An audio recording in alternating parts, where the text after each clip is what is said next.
Zonja e Zotri, ju njohës të muzikës kudo që ndodhen, ju miqtë e mi. Ndoshta po habitemi nga ambienti ku ndodhem.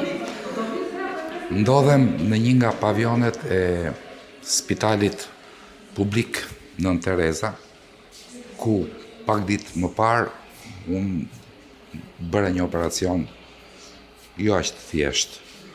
Qëllimi im që vi sot përpara jush, mos ju habis, nuk është thjesht misioni që ka një artist, një muzikant për t'ju ofruar, për t'ju dhënë muzikë me vlera, por ama për t'ju thonë dhe diçka tjetër, për t'ju treguar dhe një të vërtet të madhe, çfarë ndodh korridoreve të këtij spitalit, problemet që ka, që janë të shumta, të panumërta. Unë i detyrohem jetën time këtyre mjekëve. Janë disa që unë sot duhet t'i falenderoj në këtë takim që e kam titulluar mirënjohje. Ashtu, siç kam zhvilluar dhe u kam ofruar takime të tjera me këtë titull dedikuar kolegëve të mi që janë ngjitur në parajsën e artit. Sot do jetë diçka shumë e veçantë. Dhe unë jam i bindur që secili prej jush do ta gjej vetëm më së miri. Me shumë vështirësi arrita të takoj mjekët për të cilët kam respektin e mirënjohjen më të madhe. Mjekët që bën që unë t'jem akoma mes jush. Dhe çfarë më lidh mua si artist, si muzikant, me këta mjek, me këta heronjtë e mi që unë i quaj. Ndaj, le të fillojmë pa humbur kohë.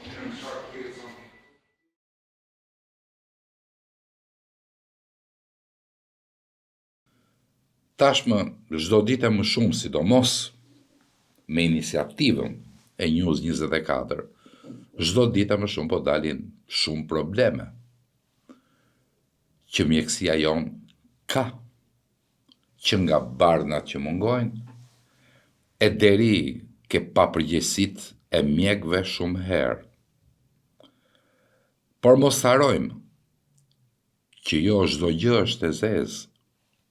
Ndaj kjo dëshmia ime sot le të vlej për të ndarë, siç i thohet, edhe shapin nga sheqeri.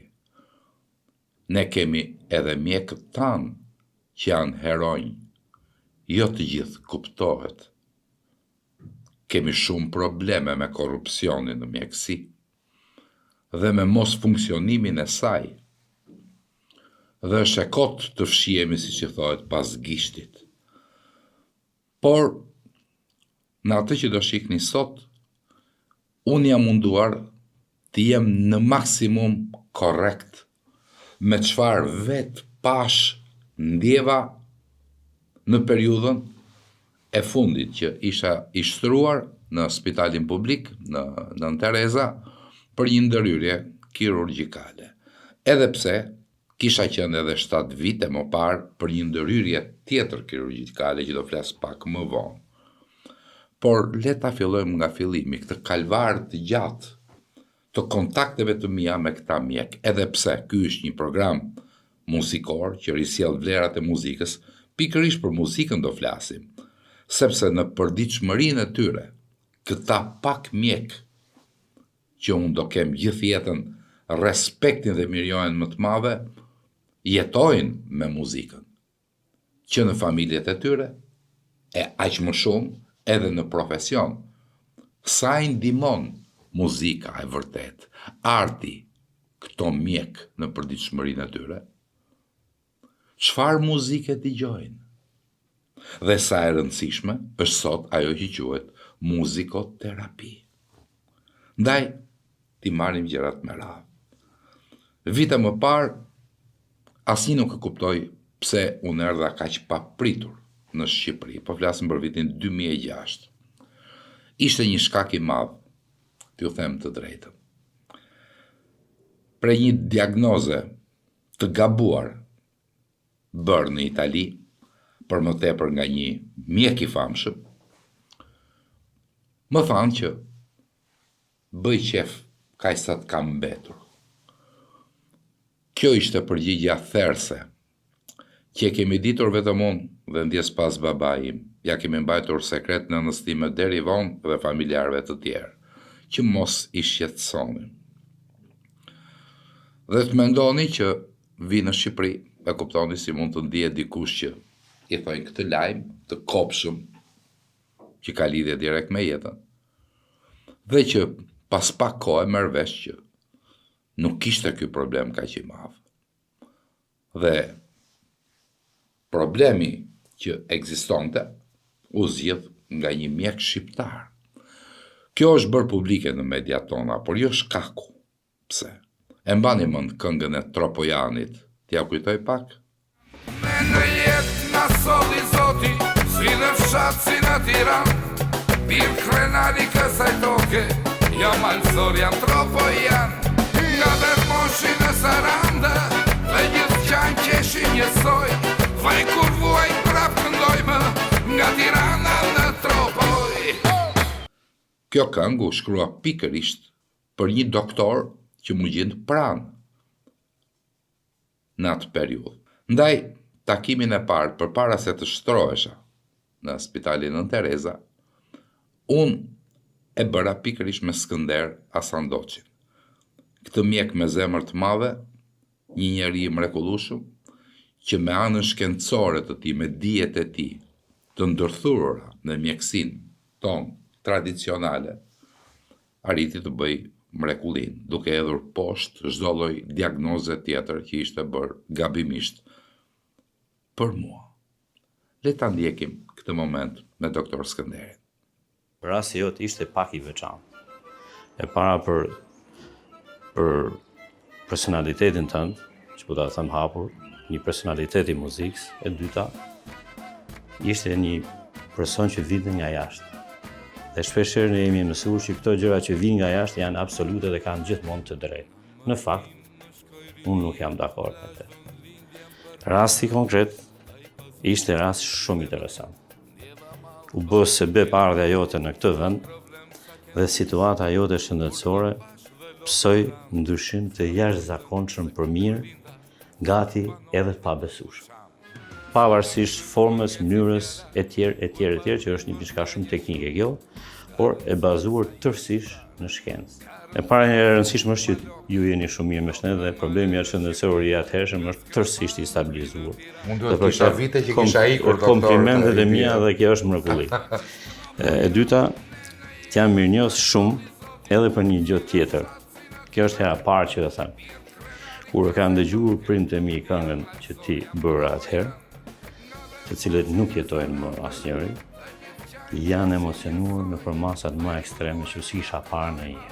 Djali i tyre ardh nga Tropoja etj, që ka bërë kështu, që ka bërë ashtu, kështu që t'jam mirënjohës edhe për këtë gjë, edhe për dedikimin, edhe për faktin që ti asaj këngë ja mbështete ose ja atashove një klip jashtëzakonshëm. Na bëri ajo ai problemi im i madh në thonjza që më nxorët me caroz dhe më qia në nga nga tjetër, na bëri që t'jemi shumë miq, që do jemi për jetë. Ndaj, unë dua ta hapim shumë bukur me diçka shumë romantike dhe kam zgjedhur një vajzë shumë të bukur, po një vajzë shumë të zonjë në art edhe në mendim, po dhe në mënyrën si interpreton në piano. Ajo quhet Lola Astanova. Dhe për të gjithë miqtë e mi. Pas emrin e nusës time? Po, pra me këtë rast, jasë ma more nga goja, dua të përshëndes edhe Lolën, e kape direkt, me këtë rast, edhe do ishte bukur që qiftim Lolën duke e rënë pianos, po dhe Lola bën doktoreshën në mënyrën më të mirë, që mund ta bëj një mjek profesionin e tij. Ndaj, unë ju përshëndes familjarisht me këtë material, me Lola Astanovën dhe shumë të fala Lolës gjysmës tuaj, Rubinit, Nelës, gjithë familjes. Shumë faleminderit, jam mirënjohës. Ju jam unë mirënjohës për gjithë jetë. Shumë faleminderit. Lola Astanova. Dhe vazhduam rrugtimin tonë, duke dal nga klinika e specialiteteve nr. 2, ju e dini që përpara se të shkosh të operohesh në spital duhet të kërkosh lejen e mjekut të familjes. Ndaj u drejtova direkt tek mjeku i familjes. Hapi i parë për të gjithë ata që kanë nevojë për një ndërhyrje kirurgjikale. Rrugës takuam një mik të mrekullueshëm, të madhin Bujar Kapexhiu, të cilit nuk i tregova ku po shkoja, sepse desha ta mbaja surprizën deri në fund. Dhe pa një pa dy, shkojmë pikërisht dhe takojmë mjekun e familjes për të marrë vërtetimin. Unë vina i familje muzik dashse. Dhe në përgjithësi, gjatë kohës, do të ndatë gjana, do të dhe para 90-s dhe mas 90-s. Para 90-s kanë qenë idhujt e mi, kanë qenë Ema Qazimi. Shqiptar gjithmonë. Liliana Kontaktçi ka qenë. Ka qenë Ertila Koka. Keni qenë ju, profesor. Më lërë që hajtë. Nësa mas 90-s me thënë të drejtën Elton Deda. Aleksandr Gjoka. Redon Makashi. Këto. Po ke muzika ndërkombëtare, ku je? Ku zhanër? Te zhanri përgjithësi jam te muzika italiane. Ke muzika italiane? Te Cilentano. Unë të njoh Todo Cotugno. Toto Cotugno. Ti je natyrë romantike dhe të pëlqejnë gjërat romantike se dukesh. Më ka bërë përshtypje dhe mënyra si më ke folur për kolegët e tuaj, që kur more vesh kush do më operonte, folje me superlative, madje ke marrë në telefon direkt. Edhe po më bindje mua që shiko se është një operacion aq i thjeshtë se ke iden. Këtu jeni mjeshtra jo, si e thjesht nuk ishte fare. Kështu por kjo duhet. Unë mendova të dedikoj tamam një nga baladat më të bukura në botë, edhe pse vjen nga një film i muzikuar, Il Mago di Oz, Magjistari i Ozit, filmi i famshëm, dhe unë kam gjetur një version që e çmoj shumë të interpretuar nga Josh Groban, që mendoj që ju të dy ju lidh jo zanati, por ju lidh shpirti i bukur që keni. Dhe Over the Rainbow, do të thënë, si për Ylberit, është kjo kryevepër që unë të adhuroj me gjithë zemër, duke të falenderuar ç'ke bërë për mua. Falenderoj. Edhe ç'do bësh për të gjithë të tjerët pas meje. Për mu, personazhet të kësaj natyre, unë i pres kështu, jo në përgjithësi, po sidomos me ato që jam rritë, si me muzikën, si me sportin, si me njerëzit që i kanë kushtu jetën e shpirtin këtij popullit. Atëherë t'ja dedikojmë dhe familjes tuaj këtë. Over the Rainbow të kryevepër. Ishe kënaqësi që u pam. Faleminderit shpirt. Ishte perlë. Gjitha të mirat, do shihemi, do shihemi se s'do. Jashtë punës, se tash ti po të vezdis se je në punë. Jo, nuk me zdis fare, ishte kënaqësi. Kënaqësia Ishte ime. kënaqësi. Miropafshim. Shëndet. Një parantezë.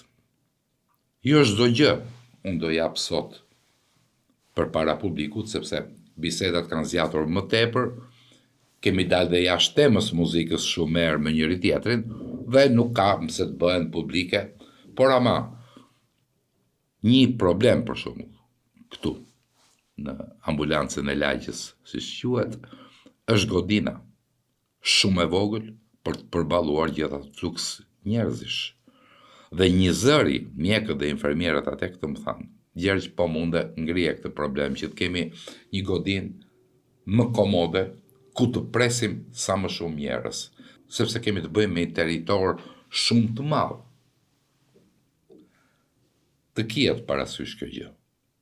Sepse megjithmonë, një kat përdes i një ambulance që duhet pres qindra vetë në ditë është shumë i pamjaftueshëm. Dhe vazhdojmë rrugtimin tonë. Me lejet në dorë, unë lë ditën që do operohesha, dhe siç dihet, përpara një operacioni, duhet të shkosh 2 ditë, 3 ditë përpara për të bërë gjithë kontrollet në pavion, për të bërë ato gjylpërat e famshme që gjithë e dini për koagulimin e gjakut e çdo gjë tjetër. Të gjithë u habitën pse Gjergj Leka zgjodhi spitalin shtetëror për të bërë këtë ndërhyrje, ndërkohë që ne kemi dhe shumë spitale private. T'ju them të vërtetën, unë jam një muzikant, jam një artist që me punën time të vazhdueshme edhe fitoj, po nuk fitoj aq sa të paguaj një spital privat, sidomos akomodimin, që është për kushtet tona të tmerrsisht i shtrenjtë. Kur unë nuk e kam mundësin që diçka fitoj, imagjinoj një njeri i thjesht. Por ky është një diskurs tjetër, le të vazhdojmë rrugtimin tonë. Njoha persona të mrekullueshëm gjatë këtyre ditëve që unë ndenja në spital. Që nga pacientët që ishim shtruar se ishim bashkë të gjithë.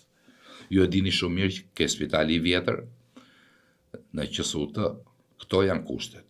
Nuk është se aty ka dhoma në vete që të bëjnë një nder edhe sikur duan.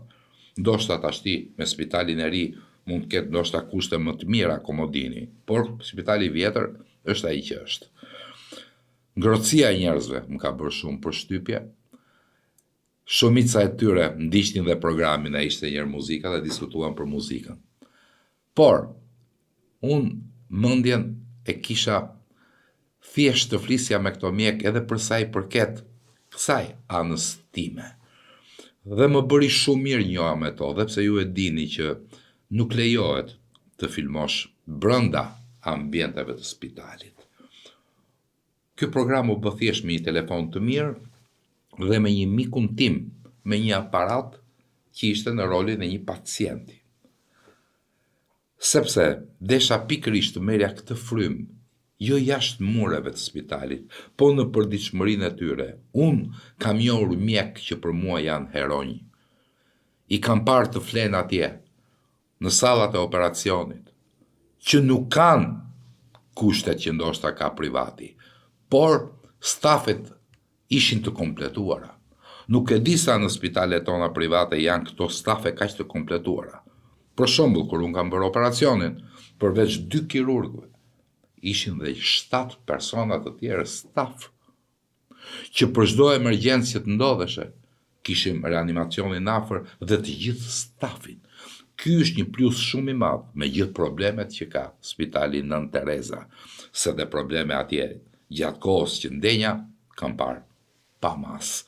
Por sot unë duhet të flas për këtë grush mjekësh, që jo vetëm me mua, por me të gjithë pacientët kishin fjalën e ëmbël, preokupimin e madh dhe nuk kishin asnjë orar në punën e tyre. E gdhinin atje.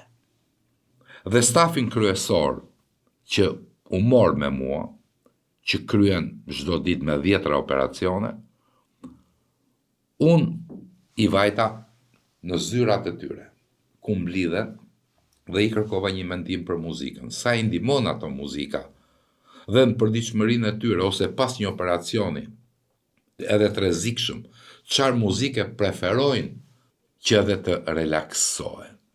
Për çudinë time ishin shije komplet ndryshe nga çfarë unë mendoja. Por le t'i ndjekim këto 3 intervista të para, me këto 3 mjek të mrekullueshëm që gjithë jetën do t'jem falenderus dhe mirënjohës. Rasti i miku tim Gjergj Leka është paksa i këndshëm, po dhe i çuditshëm, sepse ai bëri një kontroll rutin dhe miku ynë i përbashkët, doktor Max Basho, i kontrolloi arteret karotide, siç duhet bëj çdo person mbi moshën 50 dhe aq më tepër mbi moshën 60 vjeç, edhe kur s'ka asnjë shenjë, dhe zbuluam që kishte një ngushticë, një stenozë kritike, gati subokluzive i themi ne, të arteres karotide të krahut të majt, dhe kuptohet që vendosëm për ta trajtuar me kirurgji. Unë kisha double stres në këtë rast, sepse përveç faktit të qenurit pacient, është dhe miku im i vjetër, që në fëmijëri, dhe kuptohet që pasioni i përbashkët për muzikën na rilidhi, por këtë radhë në spital. Njerëzve të ndryshëm i them që kontrollohuni her pas here për gjërat, sidomos për enë të gjakut që janë asimptomatike, pasi ndonjëherë shenja e parë mund të jetë ndërlikimi. Dhe për sa i përket lidhjes kirurgjisë me muzikën është shumë e ngushtë, do thoja, pasi për njerëzit, për kirurgët, për anestezistët që pëlqejnë muzikën, muzika si gjatë, po sidomos pas operacionit është një çlirues dhe një antistres. Dhe në rastin e Gjergjit, unë bashkëpunova me kolegun tim të vjetër, doktor Ervin Bacon, anestezist reanimator, dhe në fund të interventit, kur ne lëshuam qarkullimin dhe pam që çdo gjë ishte në rregull, ai vuri këngën tonë të preferuar në këto raste, që është Enter Sandman e grupit Metallica, cila të jep shumë energji dhe gëzim në fund të një interventi i cili, siç thash, doli me sukses.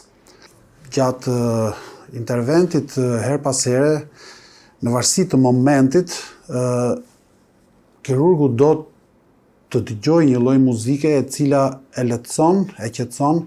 Nuk mund të them se në ato momente mund të dëgjosh rock psikadelik, të themi të tipit Pink Floyd, por ke nevojë për diçka më melodioze. Preferoj Depeche Mode me 2 këngët e tyre të famshme Enjoy the Silence dhe Never Let Me Down Again, apo Red Hot Chili Peppers, dhe grupe të tjera, por gjithmonë të tipit Deep Purple është shumë i preferuar. Gjithashtu Led Zeppelin janë në kërkesat tona si ekip. Ideja është që muzika është shumë e lidhur me kirurgjinë dhe me sallën e operacionit, dhe për faktin që është një art i domosdoshëm, si thua, i pakrahasueshëm për sa i përket burimit të kënaqësisë që të jep gjatë gjithë ditës dhe sidomos gjatë orëve të punës kur stresi është më i lartë. Në përgjithësi, muzika është shumë e rëndësishme, sidomos për stafin e sallës. Salla është diçka shumë solemne dhe puna në ekip është gjëja më kryesore. Në përgjithësi, preferencat e mia nuk janë këngëtarët single, por janë këngëtarët që punojnë në band, që nënkupton një harmoni mes njëri tjetrit për të arritur atë finalizimin e një sinergjizmi të përbashkët për të nxjerrë finalen e cila nënkupton suksesin. Ashtu si kundër, për shembull, ne jemi ekip në sallën e operacionit, nga më të preferuarat bende është Metallica. Do të kujtoja me nostalgji, kur e kam parë për herë të parë në YouTube, bashkëpunimin me Orkestrën Filharmonike të San Franciscos. Ajo ka qenë kulmi i një bashkëpunimi i cili domethënë finalizohej me një perfeksion të vërtetë. Sigurisht që në momentet caktuara ne kemi emocione shumë të forta në sallë dhe patjetër që muzika është faktor kryesor në qetësimin apo ndonjëherë në relaksimin edhe të punës, duke rezultuar shumë efektive për sa i përket punës së përditshme. Mund ta konsideroj veten si extension i fundit i këtij shërbimi kirurgjikal për kirurgjisë vaskulare. Dhe jam po ashtu shumë i lumtur që Zoti Gjergjin e kemi një pacient i cili ka shkuar me sukses. Përsa i përket preferencave të mia muzikore janë pak më të ndryshueshme dhe të luhatshme, do thoja. Mund ta nis nga band rock të 90-s si Red Hot Chili Peppers, cilët kanë një album që nuk do lodhesha kurrë të dëgjuar gjatë një interventi që është Californication, duke vazhduar më pas me grupe të tjera muzikore si Muse, diçka më alternative si Linkin Park, por kjo nuk përjashton dhe mundësitë që të dëgjoj muzikë më komerciale, sepse në fund fare gjithçka që do më duhej është thjesht një sfond muzikor që të ndihmon, siç thanë dy parafolësit e mi, edhe për pjesën e çlirimit të stresit dhe për të pasur diçka që të ndihmon gjatë operacionit. Për sa i përket një muzike që gjithmonë më shkon, më qetëson dhe më heq gjithë problematikat e ditës ose momentale që mund të kem, mund ta lidh të gjithë pjesën time operatore me këngën e Linkin Park Leave Out All the Rest, e cila është një muzikë që ka brenda kalimin e një vështirësie, ka brenda kalimin e një periudhe jo të mirë dhe që gjithmonë për ti çdo gjë lihen jashtë të gjitha dhe jeta vazhdon. Dhe një parantezë e bukur, sapo dëgjuat doktor Frankin që foli, më i riu i stafit, por një djalë shumë i përgatitur, me shumë kulturë dhe nga mënyra si fliste, pak fjalë dhe të mençura. Më gëzoj pa mas kur më tha që Gjergj ne të kemi si të familje, sepse gjyshja ime, Dea, nona Dea e thriste ai, she çdo të shtunë programin tënd. Edhe me një cop letër që ishte atje më tha, a mundesh ti bësh një dedikim? Jo vetëm aq, Frenki, por me që gjyshja yte, siç më the, pëlqen Celentano, dua unë ta përshëndes nona Dea. Unë kam shumë nona këtu, shumë gjyshe që shohin këtë program. Por kjo koincidencë ishte shumë e bukur.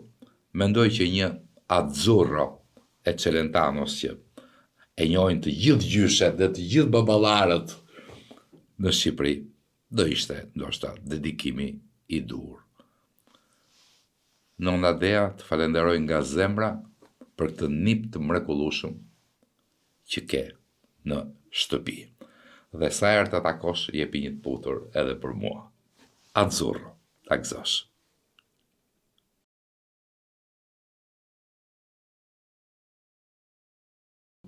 Por le të kthehemi pas. E si mund të harrojmë ne, por edhe gjithë bota, periudhën aq të vështirë, aq të rëndë që kaluam, periudhën e Covidit. Imagjinoni që edhe nga mënyra e papritur si erdhi Covidi, na gjeti jo vetëm ne, po dhe mjekësinë të papërgatitur akoma. E si mos kujtojmë, 55 mjek dhe infermier që dhanë jetën. Janë shumë për aq sa ne jemi si popullsi. E si mund të harroj unë miq që nuk e besoj akoma sot e kësaj dite që nuk jetojnë këtu, që i kapi Covidi pa besë dhe i largoj nga ne si Geron Usi, si Drini Dobi, si Bledi Nini. Dhe mos harrojmë dhe sakrificat e shumë mjekëve të tjerë që dhanë jetën në detyrë. Sa vet nga ju e mbajnë mend profesor Ilir Ohrin, shefin e reanimacionit. E pra për ato që nuk e din, ishte me kemioterapi, i smur, dhe me kemio a i shkonte dhe asistonte të smurët në QSUT, deri orën e fundit të jetës ti.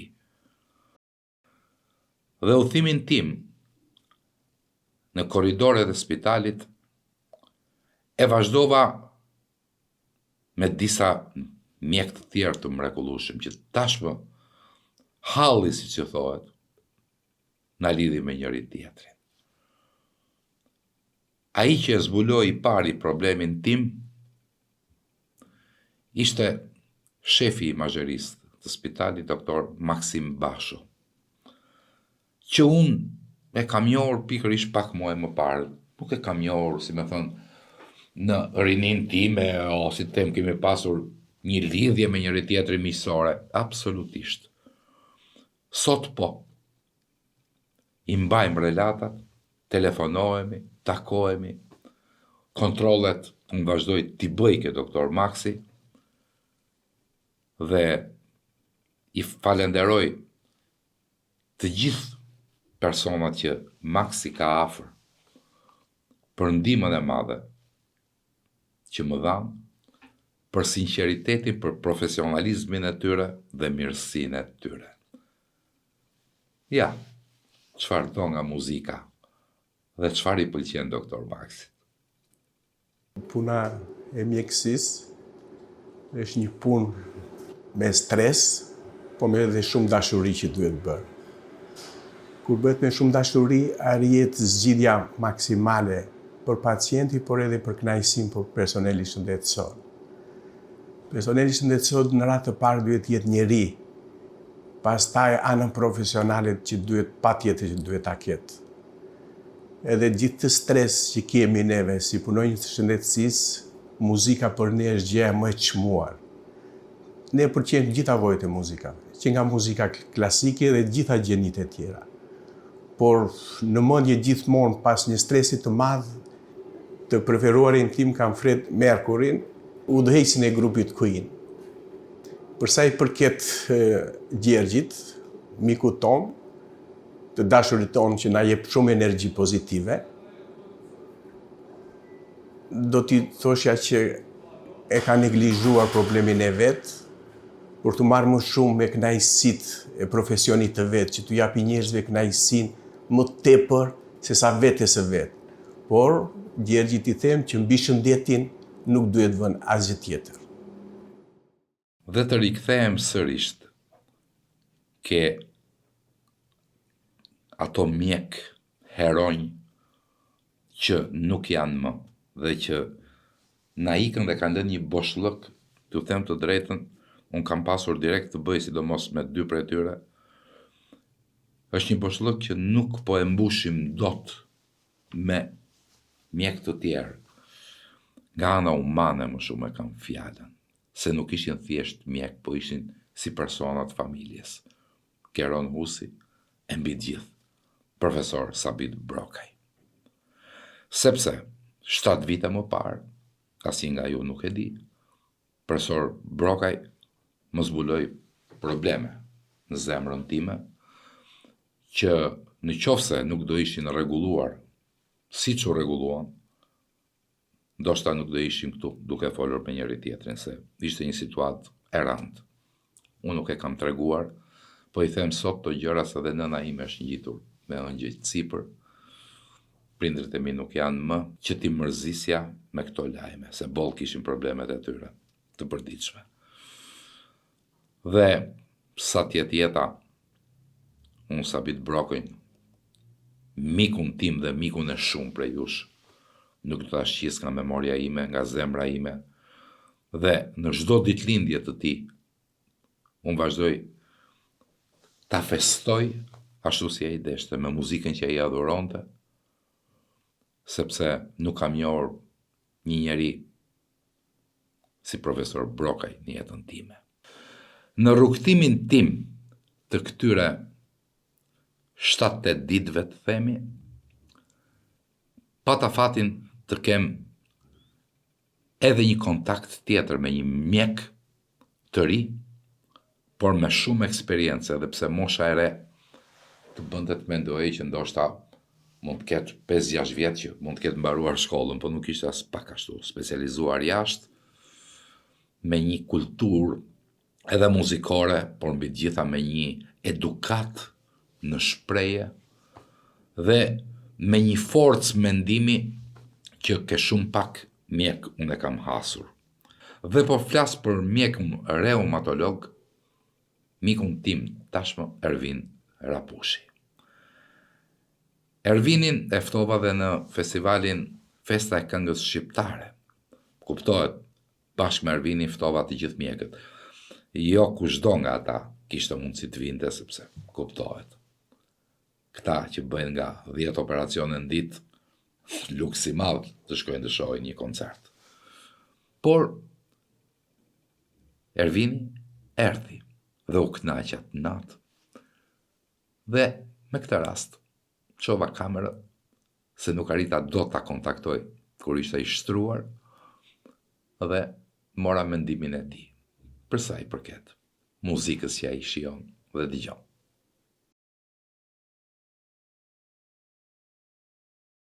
Muzika e cila influencon në jetën time, që ka influencuar, ka qenë kryesisht muzika e lehtë. Nuk diskutohet muzika klasike, ka pasur impaktin e saj, por muzika e lehtë, çdo lloj muzike e lehtë shqiptare apo huaj, sidomos pas rojeve të stërgjatura, pas ditës fundimsh në spital, muzika ka qenë ajo e cila t'jep atë pjesën e relaksit të qetësisë. Që në adoleshencë, kënga ime preferuar ka qenë Era nga grupi Gjurmët, një grup kosovar, e cila është reinterpretuar nga shumë grupe të tjera dhe nga këngëtarë të ndryshëm dhe ngelet po prapë në njëta këngë fantastike. I përkas një brezi ku muzika dhe këngët jepnin një mesazh, ishin një lirik e cila shprehte një revolucion, shprehte një emocion. Kemi pasur fatin që kemi rritur me këngë të cilat kanë qenë këngë të vërtet që kanë ngelur memorien tonë. Dhe me që ishim tek ana e kardiologjisë, i detyrohem shumë.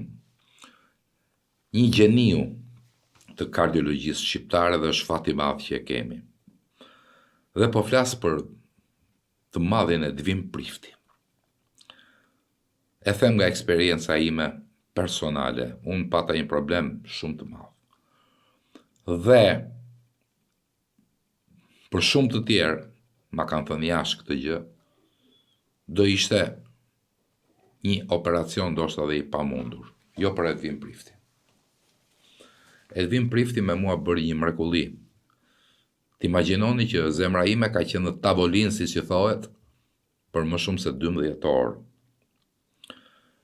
Dhe mori përsipër edhe gjëra të tjera që ju e dini që duhet firmosësh përpara se të futesh në operacion, që bashortja ime nuk i kishe firmosur, por i pa profesor Prifti gjatë kohës që po kryen të këtë operacion. Pata fatin që në stafin e doktor Edvinit të ishin dhe ikona të tjera të kardiokirurgjisë si Artlim Veshti. Një mjek që përveç se dhe ai duarart edhe shumë i pjekur dhe shumë studiues, bën dhe bamirësi. 2-3 herë në vit shkon në zonat më të varfëra të Afrikës për të ndihmuar fëmijët atje. Ja, pra kemi dhe mjek të tillë. Ose siç është një kolegu i doktor Altinit, doktor Selman Dumani, dhe këta e kam porosi nga një ndjekse e rregullt të këtij programi, nga zonja Zaloshnja, Keti Zaloshnja, që i dedikoi jetën e saj këtij doktori duarart që i shpëtoi jetën. Ja, pra këto janë raste humane, raste që duhet t'i kemi në përditshmërinë tonë si shembuj të mirë, që kemi dhe mjek të tillë. Dhe do të përmend patjetër edhe profesor Xhaxhon, Roland Xhaxhon. Në spitalin e atij unë e bëra atëherë këtë ndërhyrje, se ishte shumë e vështirë për të bërë. Dhe spitali atëherë ishte në një moment shtetrori, po flasim që po rikonstruktohesh, salla, kishin probleme të tjera, i mbani mend. Po flasim për gati 8 vjet më parë. Ndaj shapo dhe profesor Xhaxhos, një nga mjekët reanimatorë më të mirë që ka fatin ta ketë Shqipëria. Por, le të dëgjojmë çfarë mendon për muzikën dhe çfarë i pëlqen të dëgjoj dhe sa i vlen muzika në përditshmërinë e tij, profesor Edvin Priftit.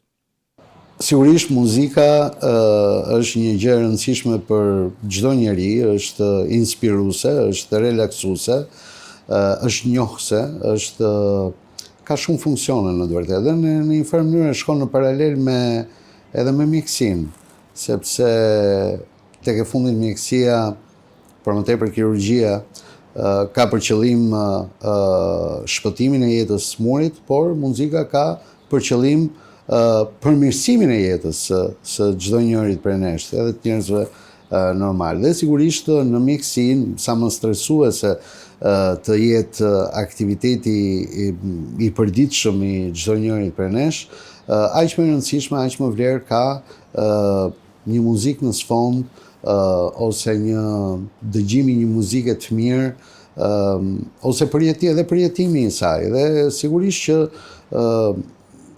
në kirurgji veçanërisht, ajo është shumë domethënëse, shumë e shpërhapur. Sallat e operacionit në përqindjen e tyre më të madhe, edhe kirurgët në përqindjen e tyre më të madhe dëgjojnë këtë muzikë gjatë punës tyre, në sfond, sigurisht me zë të ulët dhe pa penguar aktivitetin profesional, por është dhe e vërtetuar nga shumë studime psikologjike që një muzikë në aktivitetet të tilla, sikurse është ky yni, pra kirurgjikali, është vetëm përmirësues i cilësisë punës. Sigurisht ka kirurg që kanë preferencat e tyre muzikore. Për më tepër, që është vërtetuar sot që edhe njerëzit të cilët janë nën anestezi, nën gjumë, të cilët janë duke luftuar për jetën e tyre, prezenca e një muzike të tillë sepse truri punon, edhe kur neve jemi në gjumë, edhe uditje, edhe dëgjimi, etj.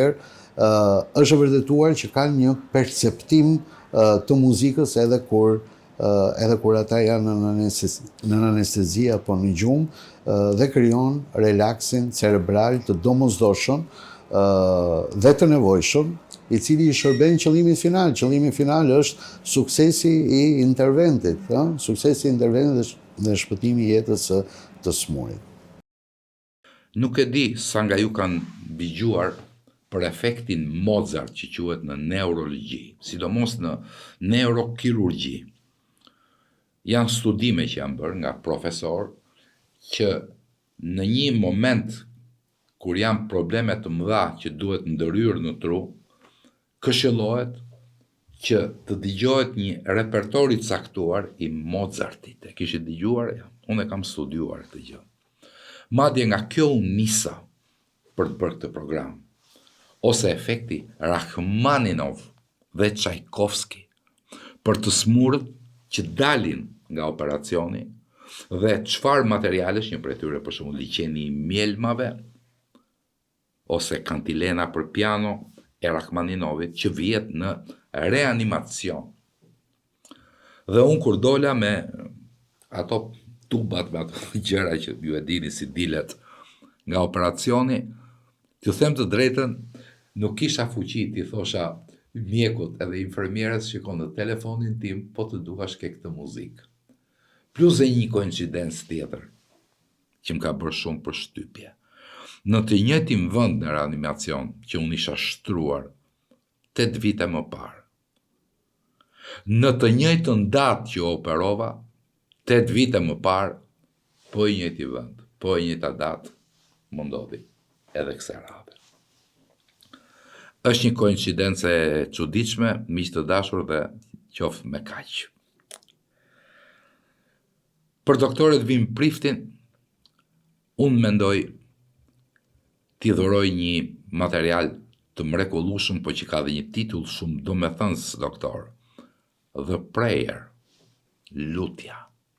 Duke ditur gustot e tua shumë fine, por që variojnë nga muzika klasike deri ke muzika rock, mendoj që kjo balad ka të bëjë direkt edhe me profesionin tuaj.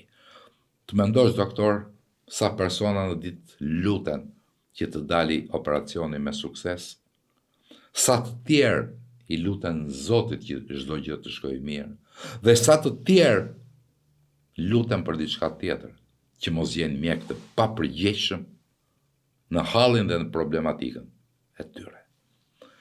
Ndaj mendoj që The Prayer, Andrea Bocelli, i madh dhe Helen Fischer, mendoj që do t'ju shkoj më së miri karakterit tuaj, shpirtit tuaj dhe romanticizmit tuaj.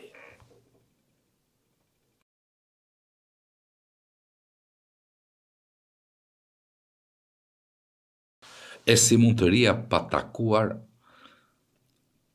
infermieret dhe doktoreshën e pavionit, që me mua edhe në 3 të mëngjesit dhe në 4 të mëngjesit rinin e prisnin prapa derës që mos kisha ndonjë problem gjatë natës, sepse sa dola nga reanimacioni, vajta në pavion.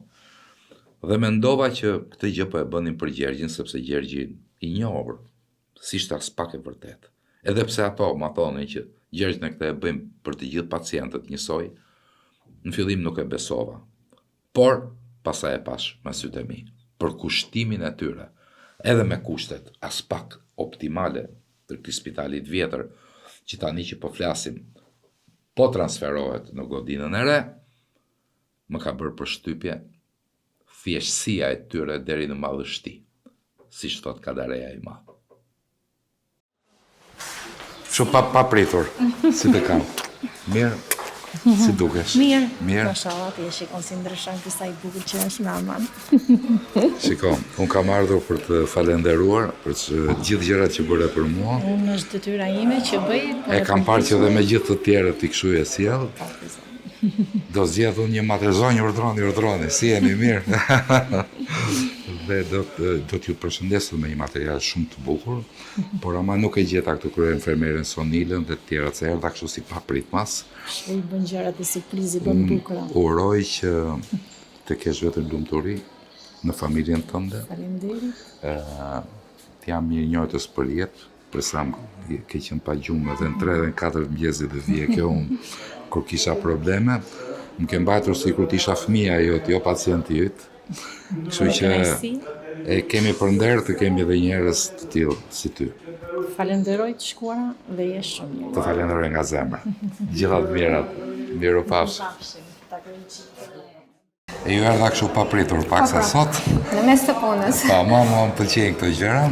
Faleminderit për ju. Erdha për t'ju falenderuar për çdo gjë që bëhet për mua, por jo vetëm për mua. Unë isha prezent, çfarë bën edhe me pacientë të tjerë, edhe më shbërë zemra mal që të gjithë janë trajtuar njësoj. Edhe në momentet vështira që kalon dikush pas operacionit, ju dhe zonjat këtu, kryenfermerja, Sonila, bukuria, unë ju falenderoj shumë, por desha dija vetëm një gjë, se unë këtu programe bëj për muzikën. Ju çfarë muzike preferoni, çfarë dëgjoni dhe sa ju ndihmon? Unë dëgjoj të gjitha llojet e muzikave, jam tek e lehta, po kam në qejfin tim dhe muzikën klasike. Më pëlqen shumë. Ashtu, klasike, po. Unë do t'ju përshëndes juve dhe gjithë stafin e infermierëve të mrekullueshme që kemi këtu, me një kryevepër të muzikës klasike që është edhe paksa e gëzueshme, që është edhe paksa operetë, që t'i kënaqim të gjithë. Kemi besim në zgjedhje. Nga Princesa e Çardas, që do t'ju jap arjen kryesore të kësaj operete, është një nga më të bukurat në botë. Plus edhe interpretimin e bëjnë dy të mrekullueshëm. Është Ana Netrepko dhe Juan Diego. Mbas operacionit. Do shkoj ke Vera Grabocka se më thanë bën për model. Afra edhe dhe jap të kryevepër, që është një nga arjet e operetave më të bukura në botë. Për juve zonjë, edhe për gjithë stafin e infermierëve këtu. Do ta dëgjoj me kënaqësi dhe me zor do ta presim. Do jam borxhli gjithë jetën për shërbimin që më keni bërë. Asgjë, faleminderit për këtë mundësi. Isha kënaqësi ju. Faleminderit, gjithashtu. Faleminderit shumë. Mirupafshim.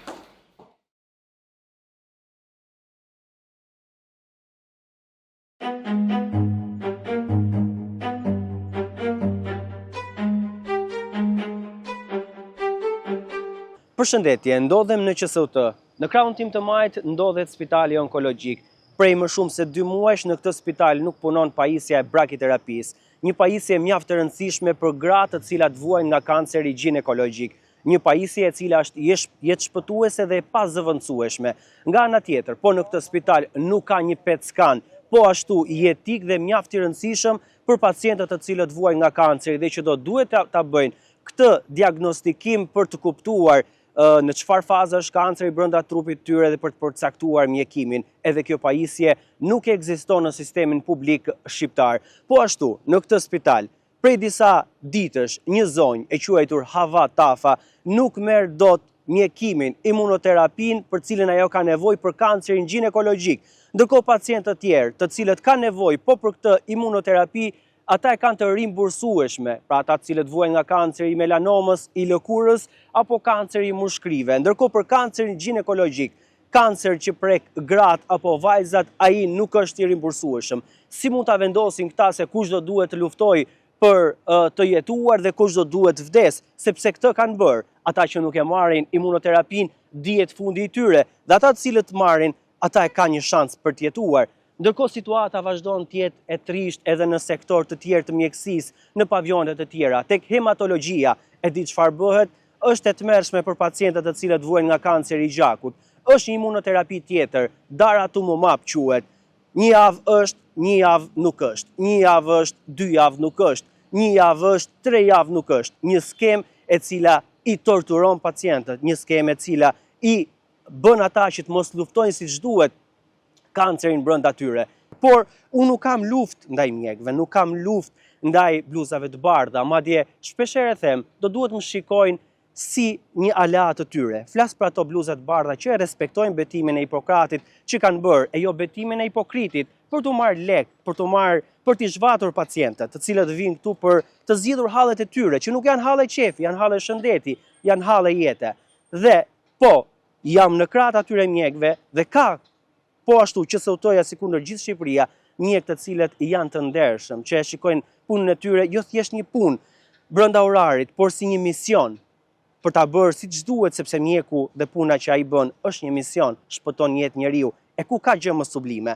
Dhe në fakt po, unë dua të shpreh falenderimet, e di që janë edhe në situata mjaft vështira për të bërë punën e tyre, por brenda këtij sistemi ka edhe mjek që u blejnë ilaçet pacientëve kur vetë spitali nuk ka. Ilaçe të cilat do duhet i kishte spitali, apo mjek të cilët mundohen pafundësisht të shtypin edhe burokracitë që jep spitali për të zgjidhur hallet e pacientëve. Po, ne kemi mjek shumë të mirë, kemi mjek artist, kemi mjek të cilët realisht po t'u jepet atyre mundësitë e duhura, mundësitë për të bërë punën siç duhet, realisht do ishin një shembull dhe do kishin respektin e gjithë pacientëve, e njerëzve që shkojnë dhe përballen me spitalet. Për ta përmbyllur, është një situatë ku çdo ditë më shumë kemi nevojë për këta mjek të mirë, të cilët e bëjnë profesionin e tyre të ndihet siç duhet dhe të jetë një profesion i respektuar dhe të marrë rëndësinë e misionit që mbart. Faleminderit atyre, e ndërkohë nga ana tjetër, po, të gjithë ata mjek të tjerë të cilët tentojnë të zhvasin pacientët, tentojnë të marrin lekë atyre, tentojnë të çojnë klinikat e tyre private, me mundësitë e mia do të kenë gjithmonë përballë. E ndërkohë të tjerët, krah tyre do të më shikojnë si aleat për të përmirësuar këtë sistem. Ata nuk mund të punojnë pa pajisje, me pajisje të prishura, me pa mungesë ilaçesh. Ata duhet punojnë me dinjitet, dhe dinjitetin do duhet ja jap ky sistem, kjo shëndetësi, kjo Ministri e Shëndetësisë e ky shtet. Mendoj që do ishte bukur ta kisha bërë këtë gjë ndoshta edhe në ambiente të tjera, si Spaku për shembull, ose gjykatat. Nuk do me thënë që unë duhet jemi burgosur që të bëj këtë program për ata. Jo, por t'i shohim këta njerëz që janë atë petkun, aq serioz nga njerë, që si qesh buza kur, t'i shohim në një anë tjetër, në përditshmërinë e tyre. Dhe ku ka gjë më të bukur se sa muzika. Sa ka ndikuar dhe ndikon ke këto persona që jetën e kanë më të çoroditur se të gjithë ne, dhe më shumë problematika kuptohet. Miq të dashur, dedikimi i fundit është i imi. Kësaj radhe, jo për mjekët që të gjithë patën dedikimet, disa i kishin zgjedhur vetë, disa të tjerë i përshëndeta unë, por për ata që vuajnë konkretisht problematikat e mëdha që ka mjekësia shqiptare, për të gjitha ta që i kanë ikur ditë, ndoshta dhe vite nga jeta e tyre, dhe ja kanë dedikuar të afërmve me problematikat të mëdha që mund ketë familja shqiptare, me smundjet që kalojnë çdo ditë mijëra familje shqiptare dhe sa ndikon kjo gjë në përditshmërinë e tyre. I kam kaluar vetë në familjen time dhe e di çdo me thënë të kesh sidomos një të smur kronik që ndoshta nuk ka dhe shpëtim me vite të tëra në shtrat. Dhe sa duhet sakrifikosh, duhet teqësh shumë nga jeta yte për t'u marrë me të. Dhe për këta persona, ne duhet kemi kujdesin më të madh. Si afrontohemi nga mjekët deri ke infermierët kur ata kanë nevojë dhe nuk kanë fuqi të bërtasin, por po i shqyet shpirti nga dhimbja.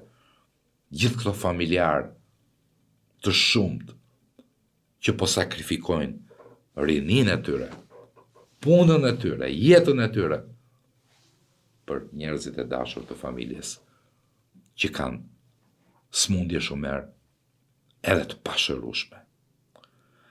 Ndaj, të gjithë ju, njerëz të nderuar, familje shqiptare që keni këto problematika, ju dedikoj me zemër një kryevepër që ishte një Sanremo më parë, që u diskutuaj shumë, edhe në opinionin italian dhe në kritikën italiane, dhe po flas Quando sarai piccola.